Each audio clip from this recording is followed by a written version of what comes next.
Assalamualaikum warahmatullahi wabarakatuh. Apa kabar anak-anak semua? Semoga semuanya dalam keadaan sehat dan selalu dalam lindungan Allah Subhanahu wa taala. Nah, pada pagi hari ini, Ibu Anisaul akan menceritakan sebuah kisah dengan judul Berkah Kesucian Niat dan Cinta. Nah, jadi pada zaman dahulu itu di bangsa Arab, ketika telah tiba musim dagang, maka para kafilah dagang akan berangkat menuju ke suatu daerah untuk menjual barang dagangannya. Nah, sampai tibalah saat itu. Hal itu didengar oleh kawanan perampok, sehingga muncullah niat pada kawanan perampok tersebut untuk merampok barang-barang milik para kafilah dagang. Nah, mereka pun merencanakan hal itu untuk berangkat pada suatu malam.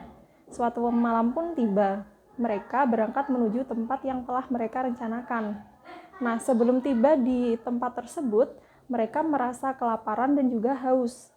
Tak jauh dari situ, mereka melihat ada sebuah rumah sederhana, sehingga muncullah niat dari mereka untuk singgah sebentar untuk meminta makanan dan juga minuman di rumah tersebut. Mereka pun datang ke rumah tersebut dan memperkenalkan diri kepada tuan rumah bahwa mereka adalah para mujahid yang baru saja pulang dari berperang membela agama Allah. Nah, mengetahui hal tersebut, sang tuan rumah sangat senang. Dia merasa sangat bahagia karena kedatangan tamu yang sangat terhormat. Akhirnya, sang tuan rumah segera mempersilahkan kawanan perampok tersebut untuk masuk dan memberitahukan kepada istrinya agar segera menyiapkan hidangan terbaik yang mereka miliki.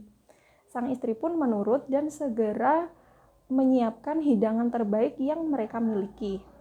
Sementara itu, sang tuan rumah dan kawanan perampok tersebut sedang berbincang di ruang tamu. Salah satu hal yang dibicarakan adalah suatu penyakit yang diderita oleh anak dari sang tuan rumah, yaitu penyakit lumpuh. Nah, tak lama setelah itu, sang istri dari tuan rumah datang dengan membawa hidangan. Mereka pun segera menyantap hidangan tersebut. Nah, setelah selesai menyantap hidangan, sang tuan rumah bertanya, apakah kalian sudah melaksanakan sholat isya? Nah, kawanan perampok pun mengatakan bahwa mereka belum melaksanakan sholat isya.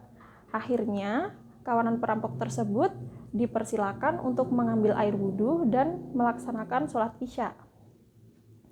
Nah, setelah selesai semua hajatnya, yaitu makan dan minum, serta sholat isya, kawanan perampok tersebut izin untuk melanjutkan perjalanan.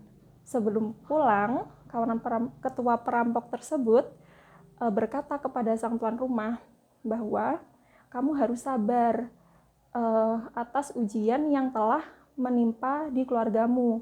Salah satunya adalah harus sabar karena anakmu telah menderita penyakit lumpuh. Ketahuilah bahwa Rasulullah bersabda, setiap penyakit itu ada obatnya. Yakinlah bahwa suatu saat nanti anakmu pasti akan sembuh dari penyakit tersebut. Nah, akhirnya sang kawanan perampok itu segera melanjutkan perjalanan mereka.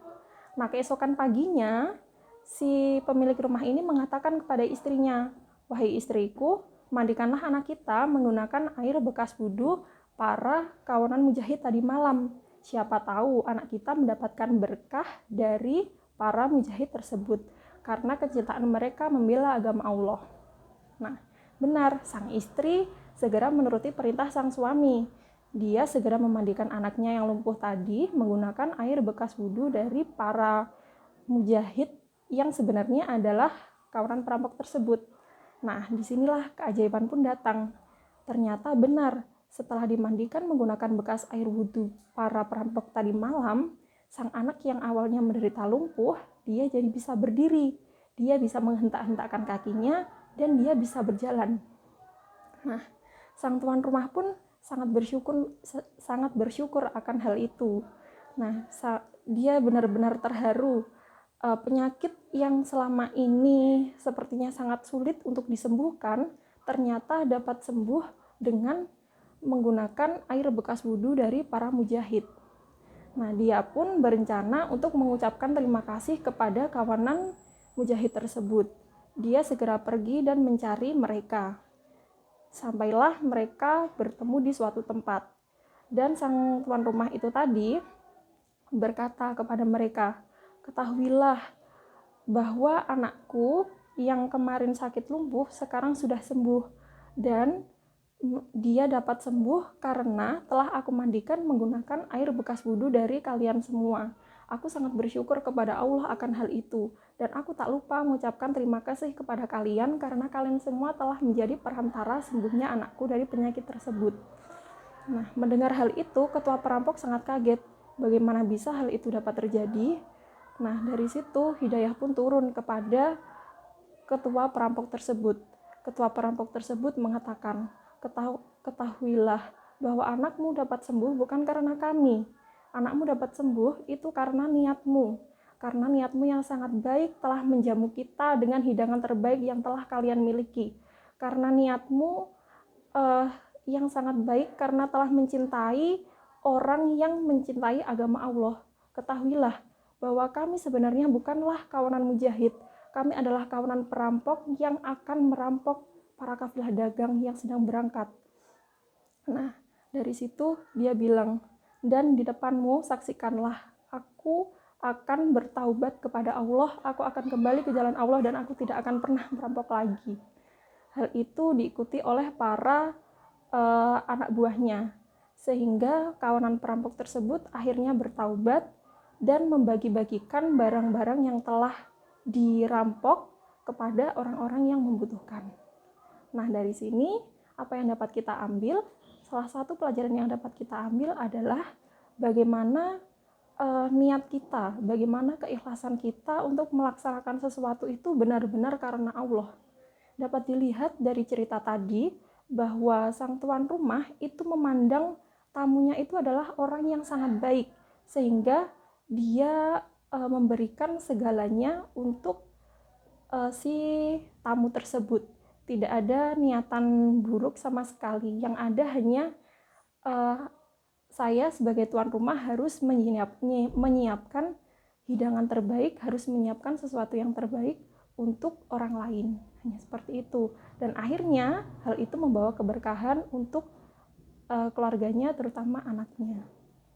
Nah, sehingga apapun yang kita lakukan itu sebenarnya adalah sesuai dengan niat kita. Kita tidak perlu melihat kita itu memberikan sesuatu atau membantu sesuatu itu ke siapa. Tapi yang penting niat kita, asalkan hal itu adalah suatu hal yang baik, lalu diikuti oleh niat yang baik, insya Allah hal itu akan memberikan kebaikan ke diri kita sendiri.